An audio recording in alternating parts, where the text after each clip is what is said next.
Reduzir a atividade mental, apaziguar, serenar o pensamento, desligar. Para muitas pessoas, conseguir fazer isso é algo muito simples, basta dormir. Mas para outras, que sofrem de altos níveis de estresse ou insônia, isso é quase impossível, algo tão difícil que as torna dependentes de medicamentos hipnóticos, tranquilizantes ou indutores do sono. Além dos diversos fatores de ordem neurofisiológica, como a síndrome do pensamento acelerado e o TDAH, transtorno de déficit de atenção e hiperatividade, o cérebro que não descansa pode ter outra razão de funcionar, num ritmo tão acelerado. Uma rotina sem disciplina, em que há um desequilíbrio entre lazer e responsabilidades, excesso de obrigações, situações de grande estresse e pouco descanso, além de escassas fontes de prazer e bem-estar. Sem que percebam e influenciadas pela necessidade de sobreviver num sistema econômico desigual e perverso, as pessoas se viciam em ritmos insalubres, seja no excesso de horas de trabalho, no desgaste provocado pelo trânsito nos grandes centros urbanos, na permanência em relacionamentos tóxicos e destrutivos, ou no descontrole sobre pensamentos aflitivos, relacionados a medo, insegurança, mágoa, ciúmes, raiva, intolerância, inveja, entre outros. Atualmente, vivemos pressionados por manobras que determinadas esferas impõem à sociedade, as quais nos fazem agir como marionetes, ainda que não desejemos admitir. Temos um carro, mas queremos um mais novo. Moramos num apartamento, mas queremos um maior. Nossos narizes são perfeitos, funcionam muito bem, mas queremos um modelo igual ao da atriz de Hollywood. Na febre da harmonização facial, pessoas perdem suas identidades, se despersonificam e deixam de serem reconhecidas, gerando outro tipo de confusão diante da nova imagem. Não queremos o que temos, não queremos o que somos, eis o grande triunfo da mídia que nos manipula pelas emoções.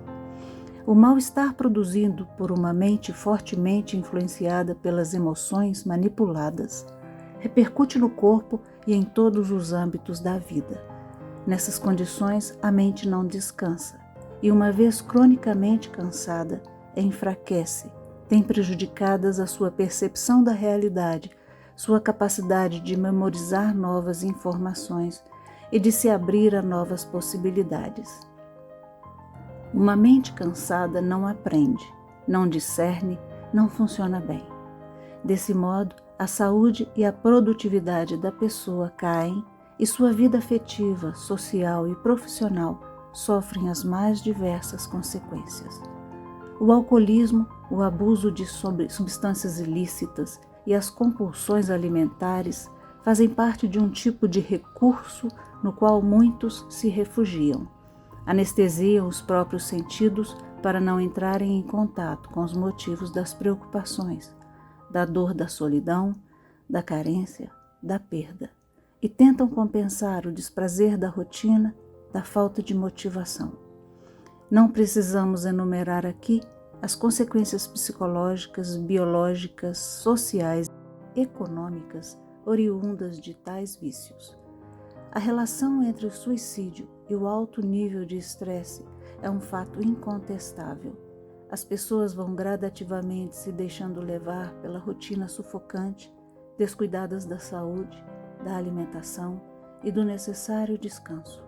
Elas vão se afastando tanto de si mesmas que, num momento crítico em que se sentem extremamente angustiadas, partem para as vias de fato devido à falta de controle dos impulsos, algo explicável pelas funções cerebrais prejudicadas. No caso específico da ideação suicida, é importante dizer que nessa circunstância, a lente negativa com a qual se enxerga a vida também pode ser resultante do esgotamento mental, que compromete o funcionamento psíquico, que enfraquece a produção de endorfinas e prejudica o circuito neuronal na área pré-frontal do córtex cerebral, a qual é responsável pelo planejamento, emoção e julgamento. Diante desse quadro, o uso de medicamentos é extremamente necessário, porque é um quadro agudo e importante, além da importância de se recorrer à psicoterapia, que inaugura o autoconhecimento, a compreensão da própria dinâmica e a adoção de novos hábitos.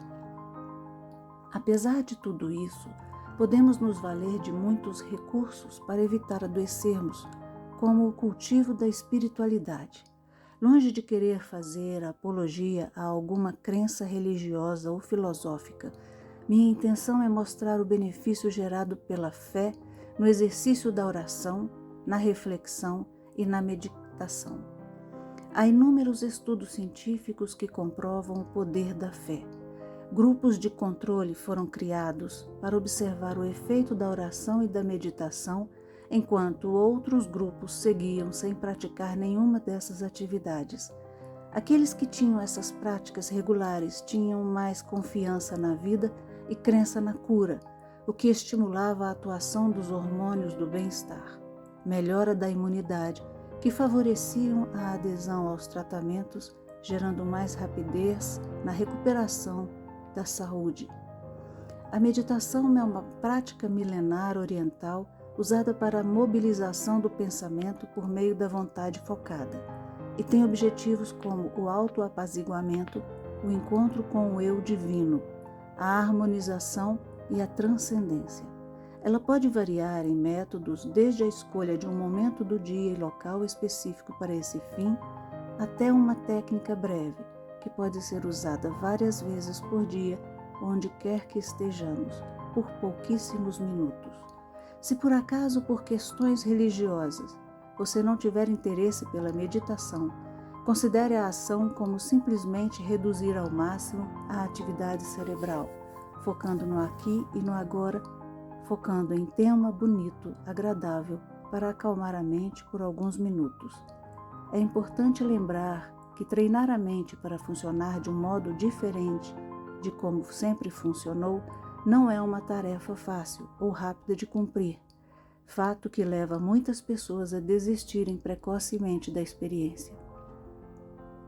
Porém, acreditar no valor desse hábito diante da própria experiência é uma necessidade, é algo que merece ser levado a sério. A minha sugestão é que você comece pelo começo. Se não é possível ir para um jardim e se sentar debaixo de uma árvore, procure se sentar confortavelmente numa cadeira, fechar os olhos e reduzir os pensamentos até um ponto preto numa tela branca mental. Tente desacelerar o ritmo mental ouvindo músicas serenas de um modo sistematizado diário, com hora marcada, e que isso seja encarado como um remédio, um alimento para a mente tão necessário quanto o almoço é para o meio-dia. Para facilitar a compreensão sobre como modificar o padrão mental, veja as exposições sobre remodelação e destravamento do cérebro mais à frente. Você também encontrará os links de 2 vídeos como sugestões de sons e imagens para o começo dessa aprendizagem. Escolha um local silencioso, longe do movimento de outras pessoas. Quanto menos estímulos externos, melhor. Ouça as combinações sonoras com atenção, ao mesmo tempo em que vai percebendo seus batimentos cardíacos, seus músculos, sua respiração. Tente estabelecer uma atmosfera de amor à sua volta, que aos poucos vá tomando conta do seu corpo e de sua mente.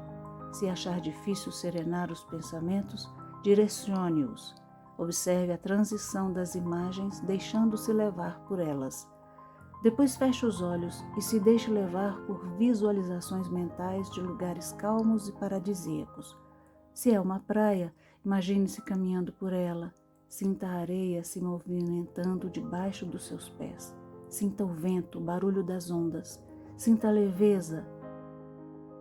A partir do cultivo de uma mente tranquila, é possível organizar a neuroplasticidade, enfraquecer as conexões neurais responsáveis por pensamentos negativos, estressantes.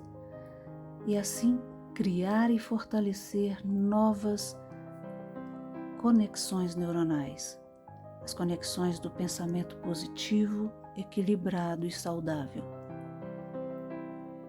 Isso vai ampliar a sua visão acerca das circunstâncias da vida, vai lhe ajudar a perceber a realidade com mais clareza e a encontrar as soluções para as questões que te incomodam. Se depois de todo esse treinamento e dessa mudança de posicionamento, você começar a se sentir mais leve, com a mente mais tranquila, não será mera coincidência. Você finalmente alcançou seu próprio equilíbrio.